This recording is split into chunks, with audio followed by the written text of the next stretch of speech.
మాకు ఏమనిపించిందంటే on face value తీసుకోలేము ఇవన్నీ.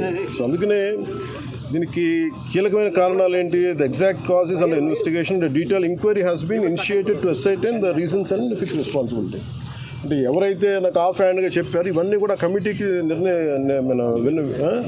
నివేదిక ఇచ్చినప్పుడు ఖచ్చితంగా దాంట్లో పరిగణలో తీసుకుంటారు. ఎందుకంటే ఇది కూర్చోబెట్టి నేను ఇది పొలిటీషియన్స్ కానీ లేదంటే నా పదవి నాలాంటి అంటే దీనికి మేము పై స్థాయి నుంచి చూడగలం తప్ప దీన్ని లోతుపాతులు అర్థం చేసుకునే ఒక అధ్యయన బృందమే వాళ్ళు దీంట్లో ఎక్స్పర్టీస్ ఉన్న వాళ్ళే మాట్లాడాలి దీని గురించి.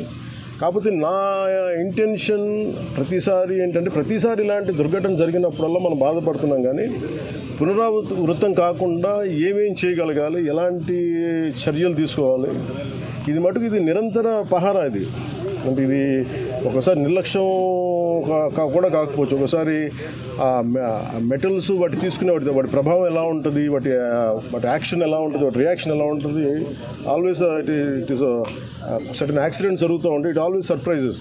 అంటే ఎంతమంది మేధావులు కూర్చున్నా కానీ శాస్త్రవేత్తలు కూర్చున్నా కానీ వాళ్ళు ఎప్పుడు అర్థం చేసుకోవడానికి ఒక కొత్తది సంఘటన జరుగుతూ ఉంటుంది. ఆ కోణంలో కూడా చూడాలి దీన్ని. ముఖ్యంగా కెమికల్ ఇండస్ట్రీస్ కానీ పొరపాట్లు కానీ ఇవి ఒకటికి యాజమాన్యాలు ఒకటికి 10 సార్లు చూసుకోవాలి. అందుకని ఇలాంటి పునరావృతం కాకుండా ఉండాలని మనస్ఫూర్తిగా మేము అందరం కోరుకున్నాం. మరోమారు నేను మీకు మాటిస్తున్నాను, స్టీల్ ప్లాంట్ కార్మికులందరితో కూడా నేను ప్రత్యేకించి కూర్చుంటాను.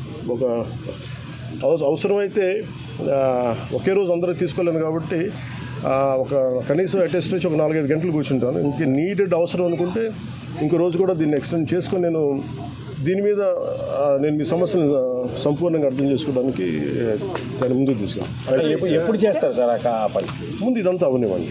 అంటే ఇప్పుడు ఈ కమిటీ అయింది ఏం లేదంటే నాకు రేపేం చెప్పేసి ఎల్లుండి అని చెప్పేసి, కానీ నాకేంటంటే ఇప్పుడు కమిటీ వస్తుంది కదా బుకారం స్టీల్ ప్లాంట్. ఆ కమిటీ అంతా వచ్చిన తర్వాత ముందు దీని మీద ఒక సంపూర్ణమైన ఒక స్పష్టత వచ్చిన తర్వాత దాని తర్వాత సార్ స్టీల్ ప్లాంట్ ప్రైవేటీకరణ కాకుండా కాపాడుతూ ఉంటున్నారు, కానీ సొంత గనులు కేటాయించకుండా అది ఎలా సాధ్యం అవుతుంది?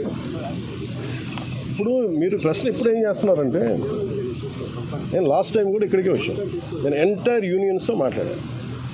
నేను ఆ రోజు అందరినీ చేతులు ఎత్తమని అడిగాను. ఒక్కళ్ళు చేతులు ఎత్తాను. ఆ రోజు ఢిల్లీ తీసుకెళ్తాను రండి క్యాప్టివ్ మైన్స్ గురించి అంటే అందరూ కన్వీనియంట్గా ఆ రోజు ఒక్కళ్ళు చేతులు ఎత్తాను.